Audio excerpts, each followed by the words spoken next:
यस्तो होइन मेरो घर पनि सानो झुप्डी छ बच्चाहरू खेलेर बनी काम पर्छ बच्चाप्रति चाहिँ एकदम माया लाग्यो अनि मैले आफ्नै पकेट खर्चबाट पनि ती बच्चालाई 10-12 हजारको लुगा खाद्यान्न किनेर लगेँ पहिलो दिन अनि दोस्रो दिन चाहिँ मैले फेरि अमेरिकामा कता कता भनसुन गरेर छिमेकीलाई भनसुन गरेर अनि 15,000 पैसा पनि लगेको थिएँ मैले त्यहाँ हैन 3 महिना भइसक्यो बच्चाहरुसित भेट्न भएको मेरो बच्चाहरुले के खाहान के लहान मलाई भेटै भएको छ मम्मी चामल सिक्यो मम्मी नुन सिक्यो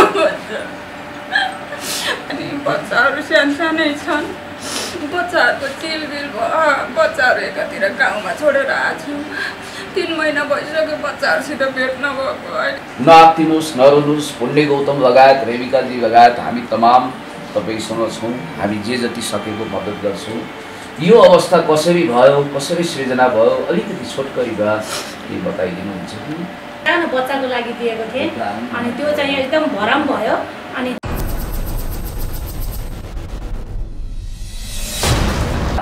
म अलिकति बातचित गर्न चाहन्छु रेविकाजीले आज अब यो रातो भालेवाला फन्डा पनि खुबै चल्यो वा पुष्पा अधिकारीजीबाट ल्याएको पैसा वास्तविक पीडितलाई दिन्छु भन्ने प्रतिबद्धता व्यक्त गर्नुभएको थियो सो प्रतिबद्धता अनुरूप रेविकाजीले आज तपाईले देख्नु भएको छ यस्तो हालतमा आँखाबाट आँसु आउँछ उहाँको बलिन्द्रधारा आँसु पनि तपाईले देख्नुभयो यस्तो दुर्दान्त हालतमा मलाई अब्राहम लिङ्कन हेर्दा बालकृष्ण समले भनेको गरिबको घरमा मात्रै तेरो बास हुन्छ भने हे भगवान दुःख गर्न मलाई अझै बढी दुःख दिए भनेर जुन पंक्ति बालकृष्ण समले लेख्नु भएको थियो त्यो याद आउँछ 52 ठक्कर 53 गुस्सा अभागी खप्पर जहाँ गए नि ठक्कर भने जस्तो अवस्था छ र उहाँलाई म देश विदेशमा रहनुभएका आदरणीय महानुभावहरू सबैले दिल खोलेर मुट्ठी खोलेर सहयोग गर्नुहोला अमेरिकादेखि गरिबहरूको दुखीको बिल गेट्स कहलाउनु भएका आदरणीय समाजसेवी हेम थापाजीले पठाउनु भएको 10,000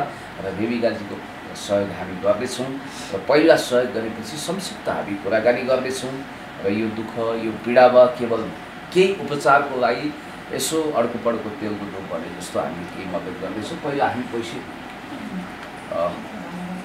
हजुर यो पहिला हस्तान्तरण गरिसकेपछि अनि हामी केही उहाँसँग अनि तपाईसँग कुराकानी गरौँला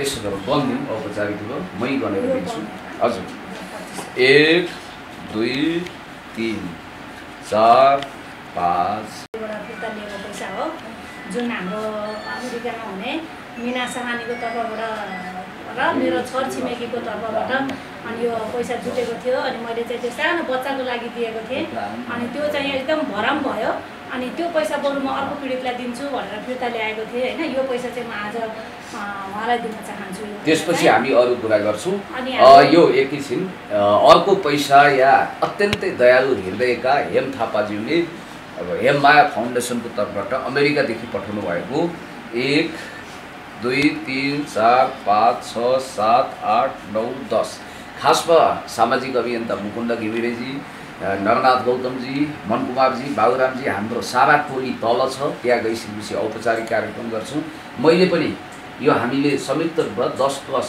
15 प्लस 5 10 25,000 रुपैयाँ यहाँहरूलाई जे सकेको हामीले हस्तान्तरण गर्ने अब यहाँकै दुःख पीडा अलिकति सुनौं बलिन्द्र धारा आँसु खसाल्नु भएको छ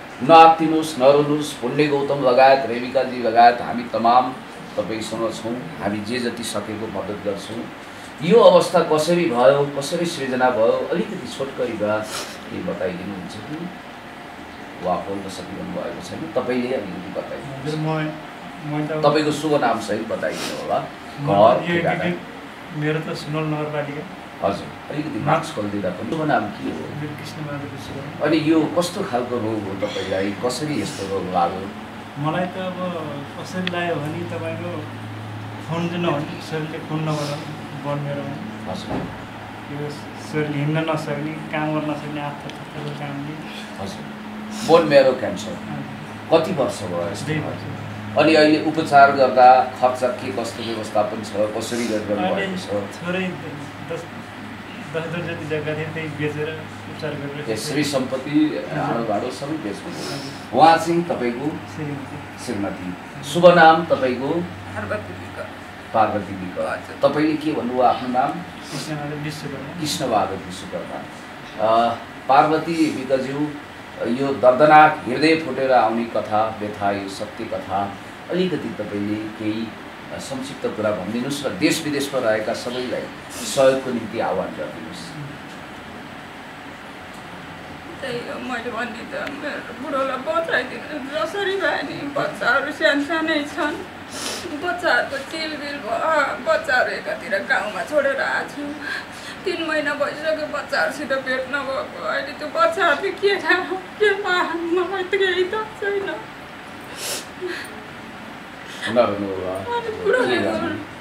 बुढोलाई बचाउनको लागि बच्चाहरूलाई त्यहाँनिर आएर बसेको 3 महिना भइसक्यो त्यो बच्चाहरूले के खाएन के लाएन मलाई केही थाहा छैन भन्छन् मम्मी चामल सिक्यो मम्मी नुन सिक्यो भन्छ मैले के गरौँ अब जुन भन्ने कमाउने मान्छे पेटमा तल गरेर बस्नुपर्छ हामी छौँ सबै मद्दत गर्छौँ। अब तपाईँको श्रीमानलाई बचाउने दायित्व हाम्रो हो। सबै बेचिसके केही छैन मेरो घर पनि सानो झुप्रिसक्यो बच्चाहरू खेलेर बनी ताम भन्छ सन्तान कति छ? कति वर्षको पुग्नु? 40 वर्ष आँखा पनि एकदम पहेँलपुर छ खुन सिक्थेर अहिले खुन लिन गइरहनु पर्छ। अब तपाईँलाई चाहन्छन् उपचार गर्न कति खर्च चाहिन्छ भन्ने कुरा छ? त्यस्तै 10-12 लाख जति 10-12 लाख। अब हामी जति सक्दो जे जति सकेको देश विदेशमा सबैलाई आह्वान गर्छौँ। बरु तपाईँले हात जोडेर सबैलाई मनकारी साथीहरू सबै देश विदेशमा रहेका 4 धाम तीर्थ 100 गाई दान गर्नुभन्दा यो गरिब निमुखा होचो अर्केहरूलाई उपचार गर्न मद्दत गर्नुहोस्। तपाईँहरूले आह्वान गर्नुहोस्, निवेदन गर्नुहोस् सबैलाई मद्दत गर्नको लागि।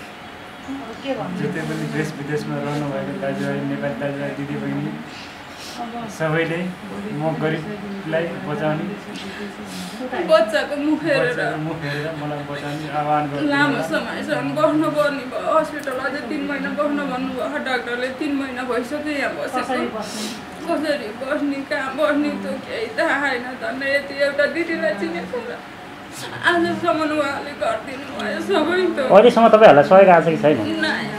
यो पहिलोपटक सहयोग अब तपाईँलाई आउँछ। मलाई उहाँहरूलाई देख्दा हुन त म मध्यमवर्गीय मान्छे मेरो स्वर्गीय आमा हिमादेवी गौतमलाई यसै गरी म कोर्न बसेको थिएँ 49-50 सालमा पाटन हस्पिटलमा उहाँ बित्नुभयो। बडो दुःख लाग्छ। तपाईँहरूको सुस्वास्थ्यको हामी कामना गर्छौँ र तपाईँहरूलाई लाग्ने उपचार खर्चको सवालमा हामीले जे जति सक्छौँ मद्दत गर्छौँ। रेवकाजी केही बताइदिनुहोस् यो तपाईँलाई जो यो पैसा किन पुष्पाजी कहाँबाट फिर्ता लिनुभयो, कसरी यो सिलसिला भयो, कसरी उहाँलाई भेट्नुभयो, पुष्पाजीसँग भएका तपाईँका कुराहरू संक्षिप्तमा राखिसकेपछि यहाँको कार्यक्रम अन्त्य गरेर हामी तल जान्छौँ। यस्तो भयो उहाँलाई पनि मैले पुष्पाजीलाई पैसा दिनुभन्दा पहिल्यै उहाँहरूलाई भेटेको थिएँ होइन। उहाँले चाहिँ रेवका दिदी भनेर सुनेर आउनुभयो। उहाँ हाम्रो एउटै जिल्ला एउटै गाविस भन्ने अलिक टाढाको हुनुहुन्छ। अस्ति तपाईँले भन्नुभएको थियो पुण्य गौतमजी यस्तो अवस्था छ तपाईँले क्यान्सर भन्नुभएको। मैले उहाँको कुरा धेरै ठाउँमा राखिसकेको थिएँ र पनि त्यसको बावजुद पनि मैले त्यो बच्चा चाहिँ झाडीमा भेटिएको बच्चा भनेर चाहिँ त्यो बच्चाप्रति चाहिँ एकदम माया लाग्यो। अनि मैले आफ्नै पकेट खर्चबाट पनि ती बच्चालाई 10-12 हजारको लुगा खाद्यान्न किनेर लगेँ पहिलो दिन। अनि दोस्रो दिन चाहिँ मैले फेरि अमेरिकामा कता कता भनसुन गरेर छिमेकीलाई भनसुन गरेर अनि 15,000 पैसा पनि लगेको थिएँ मैले त्यहाँ होइन। अनि मैले प्लस गरेर 17,000 दिएको थिएँ। अनि ती पैसाहरू मैले कस्तो खुसी भएर ह्याप्पी भएर हामी सबैजना सहयोग गर्न गएका थियौँ। 30-40 हजारको खाद्यान्न किनेका थियौँ होइन। अनि एउटा रातो भाले पनि पुष्पाजीलाई चाहिँ मैले त्यो उत्साह होस् त्यो बच्चाहरूलाई अझै माया बढोस् भनेर मैले चाहिँ त्यो एउटा उत्साह मेरो सो इच्छाले दिएको हो। मैले एउटा रातो भाले पनि दिएको थिएँ। अहिले एकदम बर्खात भएको छ होइन। अनि जब त्यो दिएर आएँ त्यही दिन राति मैले चाहिँ बच्चा लयो अरे भनेर भनेपछि चाहिँ एकदमै निराश भएँ क्या म। अनि उहाँले चाहिँ त्यस्तो फ्रड काम गर्नुभएछ। उहाँले स्वीकार गर्नुभयो आफ्नो ठाउँमा छ आफ्नो गल्ती होइन। तर हामी त भ्रममा पऱ्यौँ नि त होइन। अनि त्यही भएर त्यो पैसा चाहिँ मैले फिर्ता लिएँ। मैले रातो भाले फिर्ता दिनुहोस् भन्न पनि गइनँ, खाद्यान्न फिर्ता दिनुहोस् भन्न पनि गइनँ। म त्यो ठाउँमा भाइरल हुन गएको पनि होइन। म अलरेडी 70 साल अनि पुष्पाजीसँग मैले त्यो जुन कुराहरू मैले उहाँले लाइभ दिइराखेको रेबिका म्याडमले रातो भालेको पैसा माग्नुभयो भन्नुभयो त्यो विषयमा चाहिँ मलाई एकदम चित्त दुख्यो होइन। किनभने हाम्रो सहयोगीले सहयोग गरोस् भन्ने पनि एउटा फोनसँग पनि कुरा गरेँ होइन, तपाईँसँग मैले रातो भाले मागेको छैन, कुनै पनि एङ्गलमा छैन भनेर पनि भने होइन। मैले त्यहीबाट रिटर्न ल्याएको पैसा चाहिँ म आज यहाँ क्यान्सर पीडित हाम्रो बिरामी मैले पहिल्यैदेखि देखेको, अनि मैले उहाँलाई हस्तान्तरण गरेको छु, गलत ठाउँमा दिएको छैन। अनि पर्यो हरेक सहयोगी मनहरूलाई म आह्वान गर्छु बिरामीको लागि चाहिँ एकदमै। हामी पनि देश विदेशमा रहनुभएका आदरणीय महानुभावहरू मुट्ठी खोलेर दिल खोलेर बरु एक छाक नखाएर मद्दत गर्नुहोस्, उहाँको प्राण विकलजीको प्राण बचाइदिनुहोस्। यति भन्दै यहाँको संक्षिप्त कार्यक्रम हामी यही सकेर तल जम्मा भएर थप बातचित गर्ने। सर दिदीले भन्नुभएको थियो एकजना दिदीले सहयोग गर्नुभएको सहयोग गरेको भन्नुभएको छ, उहाँ दिदीको नाम तपाईँले भनिदिनुहोस् ताकि जस्तै तपाईँले जसले सहयोग गर्यो अझै अरूले पनि तपाईँलाई सहयोग गरोस् भन्ने हाम्रो चाहना छ। त्यो दिदी अनि यहाँ तपाईँ यो हस्पिटल आउनुसम्म सहयोग गर्ने धर्महरू त होइन तर वास्तविक देवता कोही उहाँको नाम भन्नुहोस् त तपाईँ, उहाँको नाम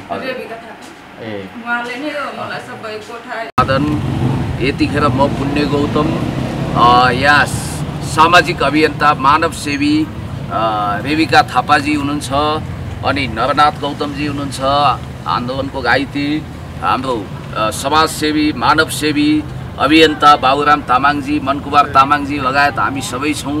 र सबैभन्दा महत्त्वपूर्ण व्यक्तित्वको रूपमा यहाँ क्यान्सरको असाध्यै रोग मानिन्छ क्यान्सरलाई, क्यान्सरमा पनि बोन मेरो क्यान्सर एकदमै खतरनाक, र त्यो क्यान्सरबाट पीडित हुनुभएका कृष्णबहादुर विकजी जसलाई भेटेर हामी भर्खर तल आएका छौँ। हामीलाई अनुमति थिएन, कृपया तपाईँ यता आइदिनु होला, प्रशासनिक व्यक्तित्व हुनुहुन्छ। हजुर एकछिनपछि उहाँसँग बातचित गर्छौँ। र हामीले अहिले भर्खर माथि गएर सीमित साथीहरूले फुटेज लिएर आएका छौँ, क्यान्सर रोगी कृष्णबहादुर विकजीलाई नै भेटेर उहाँसँग बातचित गरेर आएका छौँ।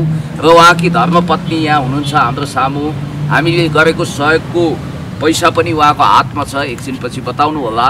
र एकछिनपछि हामी प्रशासनबाट यहाँको कर्मचारीबाट यस्तो सीमान्त गरिबीमा उत्पीडनमा रहनुभएका रोगी बिरामी कृष्णबहादुरजीको उपचारमा हस्पिटलको तर्फबाट के कति गर्न सकिन्छ त्यसको लागि 2 वचन दिनको निम्ति म एकछिनपछि निम्ताउने छु। र अब हामी कति पनि विलम्ब नगरिकन औपचारिक कार्यक्रम गर्छौँ। र साथीहरू माथि जसले खिच्नु भएको छ, तल साथीहरू जसले फुटे हस्पिटल प्रशासनसँग आज शनिबार भोलि कुरा गर्छौँ। ल म अब औपचारिक कार्यक्रम सुरु गर्छु। अनि हामीले तपाईँलाई 25,000 रुपियाँ उहाँले अस्ति त्यहाँ माथि पुष्पाजी कहाँबाट रातो भालेको प्रसङ्ग पनि खुब चर्चित छ, उखान जस्तै बनिसक्यो। रातो भालेवाला फन्डाको एउटा पात्र रेबिकाजीले जहाँ त्यहाँ 15,000 रुपियाँ दिनुभएको थियो, उहाँले घोषणा गर्नुभएको थियो यो कहाँ पर थालैमा हुन्छ, म एकदमै पीडितलाई सहयोग गर्छु भन्नुभएको थियो। नभन्दै अरू साथीले के गर्नुभयो थाहा छैन, मैले त एक सुको पनि लिएको छैन र मैले घोषणा गरेको छु। पुण्य गौतम लगायत मुकुन्द घिमिरे, नरनाथ गौतम, बाबुरामजी हाम्रो टोलीले गरेको सहयोग फिर्ता गरेको भए मेरो स्वर्गीय आमाको रगत खाए बराबर होस् भनेर मैले भनेको छु। एक सुको बरु हामी थपेर दिन्छौँ, यो पनि प्रतिबद्धता हो। पुण्य गौतमले दान दिएको कुरो पुण्य गौतमको टिमले फिर्ता गर्दैन र उहाँले चाहिँ यो दानलाई सही ठाउँमा सदुपयोग गर्छु फिर्ता लिएर भन्नुभएको थियो। रेबिकाजी एकछिनपछि भन्नुहोला। अब म अलिकति उहाँसँग केन्द्रित हुन चाहन्छु। हामी माथि अलिकति कुरा गर्न आएका छौँ, तपाईँ माथि अलिकति खोलिदिनु होला। कुरा गर्दा आफ्नो पीडा अलिकति राखिदिनुहोस्, तपाईँको श्रीमानको अवस्था अहिले कसरी उपचार भएको छ, सरसहयोग के गरी भएको छ, र यो सहयोग गर्नेलाई पनि धन्यवादका 2 वचन यसो राखिदिनु होला। तपाईँलाई भन्दैछु। हजुर कसरी गर्ने अब त्यो घर अलिअलि भएको जति तपाईँ बेचबिखन अहिले ठुलो सहरमा दबाई गरेछु, दबाई गरिरहेँ। अब दबाई गर्न स्थिति पनि छैन, मसिन हस्पिटलमा बसेको नि कोठा भाडा लिएर बसेको थिएँ जोरबाटीमा। अनि कोठा भाडामा नि त्यस्तै कोठा भाडा तिर्न सकेको छैन। बिमारी खन्छु, मैले बिमारलाई उपचार गर्ने कि ट्याक्सीमा हालेर बिमारी यहाँ ल्याऊँ कि, मलाई एकदम गाह्रो भइसक्यो। घरमा पनि सबै बेचेर भ्याइसक्यो, अब केही छैन। बच्चाहरू सानसानै छन्, जुन भन्ने कमाउने मान्छे अब 2 वर्ष भइसक्यो बिमारी भएको।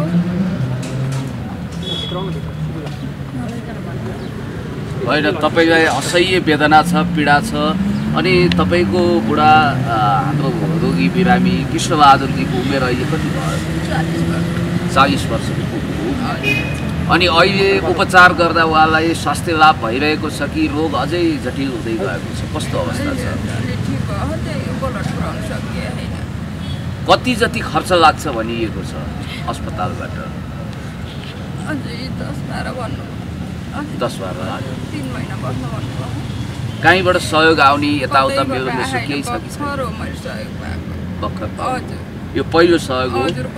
यो अमेरिका निवासी हृदयभरि दया करुणा भएका गरिबका बिल गेट्स कहलिएका, जसको पाइन्टभित्र छिरेर के असामाजिक चोर कमिलाहरूले धेरै टोकिरहेका छन्, धुर्केरहेका छन् र उहाँले हेम थापाज्यूले हेममाया फाउन्डेसनको तर्फबाट 10,000 रुपियाँ र रेबिकाजी 15,000 दिनुभएको छ। रेबिकाजी केही कुरा उहाँहरूको उपचारको बारेमा के बताइदिनुहोस्? यस्तो छ, अब उहाँ आफै पनि बोल्नलाई अलिकति गाह्रो छ, सक्नुहुन्न होइन। अब उहाँलाई विगत दिनहरूमा कति दुःख आइपऱ्यो त्यो त अब हामीले देखेका छैनौँ, तर पनि अब उहाँ अहिले एकदम बिजोग अवस्थामा हुनुहुन्छ। तपाईँले चाहिँ कसरी उहाँहरू फेला पार्नु? यो चाहिँ गाउँबाट चाहिँ त्यहाँ मेरो बहिनी छ रेबिका थापा भनेर मेरो दाइहरूले चाहिँ भनेर पठाउनु भएको रहेछ। अनि उहाँहरूले नम्बर लिएर मलाई फोन गर्नुभयो। मैले उहाँहरूलाई देखेको पनि थिइनँ, चिनेको पनि थिइनँ होइन। अनि यहाँ गेटमा आएर हामी अलपत्र पऱ्यौँ। लकडाउनको बेलामा न ट्याक्सी छ न कुनै गाडीले हामीलाई लान्छ, हस्पिटलले पनि एडमिट गर्दैन। 4 दिनपछि आउनु रिपोर्ट लिन भन्यो। अब यो 4 दिनको लागि मैले कहाँ लएर राख्नु होइन, यो कोरोनाको टाइममा। अनि म हुर्लेर यति भनिसकेपछि कसैले मलाई यस्तो आस्था राखेर भनेपछि म जानुपर्छ भनेर मैले सानो बच्चा छोडेर म यहाँ आउँदा झोला बोकेर 3 जना बिचरा बिरामीहरू घाममा टङ्ग्राङ्ग गेट बाहिर बसिरहेको रहेछन् है, कहीँ जाने ठाउँ छैन। अनि म पनि आएर अब कस्तो सोचेँ कि अब कहाँ लएर राख्ने। अनि ट्याक्सी दुईवटा ट्याक्सी चिनेको थियो, उहाँलाई फोन गर्दा उहाँले आउन मान्नु भएन। नमानेपछि गङ्गाबु होटलतिर लएर राखिदिन्छु, 400-500मा कोठा पाइन्छ। अनि 4-5 दिनपछि रिपोर्ट आएपछि चाहिँ गाउँमै फर्किनु होला नि त भन्ने भयो मलाई। अनि त्यो ट्याक्सी नपाएपछि म यहाँ त्यत्तिकै चुप लाएर बसेको थिएँ, म आफै अन्योन भएर। अनि पछि यहाँ सेक्युरिटी गार्ड हाम्रो दाइ हुनुहुन्छ एकजना, उहाँलाई सोधेँ। अनि उहाँले चाहिँ मलाई यहाँ एउटा यहाँ होटल छ त्यहाँ राखिदिनु भनेर, सानो गेस्ट हाउस रहेछ। अनि त्यहाँ लगेर अब दुःख सुख यहीँ बस्नु, अब रिपोर्ट आएपछि रिपोर्टले के भन्छ त्यही अनुसारले काम गरौँला भने। अनि त्यहाँ होटलमा पैसा तिर्ने पैसा पनि छैन। अब उहाँलाई आमा समूहले पैसा जुटाएर पठाएको रहेछ क्या। अनि त्यो होटलमा पनि हजुर गाउँको आमा समूहले कति 2-3 लाख रुपियाँ सहयोग उठाएर पठाएको होइन। उहाँहरूले धेरै 5 रुपियाँ 10 रुपियाँ उठाएर उहाँहरूलाई पठाउनु भएको रहेछ। अनि मैले यहाँ होटलमा लगेर राखेपछि होटलको पनि 10-11 हजार बिल आएको थियो। अनि त्यो पनि मैले नै तिर्दिएँ होइन, मसँगै भएको पकेट खर्चले तिर्दै हो। अब त्यति बेला उहाँहरूलाई अप्ठ्यारो छ भनेर मैले त्यति चाहिँ गरिदिएँ होइन। अरू त के नै गर्न सक्छु र मैले पनि सबै त म गर्न सक्दिनँ। अनि फेरि 4 दिनपछि रिपोर्ट आएपछि फेरि 25 दिनपछि आइज भनेछ क्या। यहाँ एडमिट त गरेन बिरामी, फेरि फर्किनु पऱ्यो। यसो गरौँ अलिकति हामी अनि उहाँहरूले नि 17-18 हजार पैसा दिनुभन्दा मलाई यहाँ कोठा खोजिदिनुहोस् भनेर कोठा खोज्न गयो हेर्नु, कहिले दलित भनेर दिँदैन, कसैले गरिबी भनेर बिरामी भनेर दिँदैन होइन। मैले आफैले प्रत्यक्ष भोगेको। अनि एकदमै रुन मन पनि लाग्यो, दुःख पनि लाग्यो। अनि उहाँलाई चाहिँ मैले नारायणनाथ भाइलाई भनेर उहाँको घर छेउमा उहाँ पल्लो छेउ लगेर राखिदिएँ होइन, राख्न चाहिँ राखिदिएँ। फेरि राखेर पनि के गर्नु, त्यहाँ अब खाने पस्ने चाहियो, सबै ग्यास सिलिन्डरदेखि लिएर पकाउने भाँडाकुँडा सबै मैले नै उहाँहरूलाई व्यवस्था गरेर त्यहाँ सेड्युल चाहिँ गराइदिएँ। अब रह्यो पैसाको कुरा होइन। अनि पैसा चाहिँ उठ्न सकेन, कति मिडियाहरूलाई पनि मैले भिडियोमा निकालिदिनु न, उहाँको लागि सहयोग लागि भने मान्नु भएन, के गर्नु भएन, कहिले नभ्याउने होइन। अनि आज चाहिँ उहाँ जुन पुस्तालाई आएको सहयोग थियो त्यो मैले रिटर्न ल्याएर उहाँहरूको नाउँमा लेखेको रहेछ क्या त्यो पैसा चाहिँ, त्यो भन्नुपर्छ। अनि त्यो पैसा ल्याएर मैले यहाँ दिएको छु। अनि केही राहत होला, यति पैसाले उहाँलाई केही हुने त होइन, हुन त त्यही पनि तपाईँहरूले बुझिदिनु होला। हेर्नु कति नाजुक छ मेरो यतिकै। आज 3 महिना भइसक्यो बच्चाहरूसित भेट्नु भएको। मेरो बच्चाहरूले के खाहान के लहान मलाई चारवटा बच्चाहरू घरमा छन्। बुढी सासू हुनुहुन्छ, पाएको मान्छे भन्ने त्यही बुढी सासू हुनुहुन्छ। उहाँको खुट्टा भाँचिए केही गर्न सक्नुहुन्न, बेला बेलामा खुट्टा सुनिन्छ, हस्पिटल लैरहनुपर्छ। स्वदेश रहने विदेश रहने दाजुभाइहरूलाई मेरो हेरेर मेरो बुढोलाई बचाइदिनु होला, सहयोग गरिदिनु होला। मेरो बच्चाहरूको मुख हेरेर आज दिनमा भन्छन् मम्मी चामल सुत्यो भन्छन्, मम्मी तेल सुत्यो भन्छन्। म यहाँ छु, मैले के गरौँ? मैले यहाँबाट पठाउनु भन्दैन, आफू पनि यस्तो छु। एउटा सानो 4 वर्षको छोरी छ मम्मी बाबालाई सन्चो बनाएर ल्याउनु न भन्छ त्यत्रो बच्चा छ के त्यो अवस्था दिदी छ। नरुनुहोस् यहाँ 4 वर्षको छोरी छ आज त्यत्रो बच्चालाई छोडेर म बुढोलाई उपचार गर्न भनेर 3 महिना भइसक्यो म फोन गर्छु मम्मी कहिले आउनुहुन्छ भन्छ रोन्छ तर ऊ रोको देख्दा मलाई झन् गाह्रो हुन्छ मलाई त्यो बच्चाहरूले चाहिँ साह्रै नै गाह्रो अवस्था छ के 3 गर्ने महिना भयो नराउनुहोस् हामी छौँ एउटा पोको तेल ल्याइदिने मान्छे छैन तपाईँहरूले देखिरहनु भएको छ मान्छे छैनन्। अब यो असह्य पीडा तपाईँ शान्त हुनुहोस् के गर्ने अब यस्तै हो। पाल्ने गर्ने मान्छे अहिले 2 वर्ष भइसक्यो अब हुनामी दिन लाग्यो तैपनि हामी सहयोग मैले गर्छौँ पनि केही गर्न सक्दिनँ एक्सिडेन्टमा परेर हात खुट्टा ठिक छ भाँच्यो। तपाईँको दुःख देख्न नसक्ने देश विदेशमा धेरै हुनुहुन्छ तपाईँहरूले देखिरहनु भएको छ एकातिर माछा बजारमा माछा सुकाए जस्तै बच्चालाई दिनदहाडे चौरमा राखिएको छ सर्पले ठुङ्न पनि सक्थ्यो गोरुले कुल्चिन सक्थ्यो कागले ठुङ्न सक्थ्यो अनि कसैले टपक्क चिलले ठुङ्न सक्थ्यो कुनै सर उहाँलाई त्यस्तो अवस्थामा एकातिर मार्केटिङ गरिएको छ अर्को अवस्थामा वास्तविक तपाईँले पीडित देखिरहनु भएको छ र अब तपाईँलाई हामी आज यति नै होइन कुनै सर हजुरले भन्न खोज्नु भएको छ उता उहाँ जुन बच्चाको लागि भनेर सहयोग दिएको थियो नि त्यही पैसा चाहिँ अहिले हामीले फिर्ता मागेको पैसा यता यहाँ युटिलाइज होइन मैले मागेको होइन त्यो रेबिकाजीको पैसा हो यो हामी मैले चाहिँ यति फिर्ता दान लिएको हो गरेका उहाँहरूले फिर्ता लिनु छौँ। भयो र यो यसमा थपेको चाहिँ हेम थापाजीको हो। हेम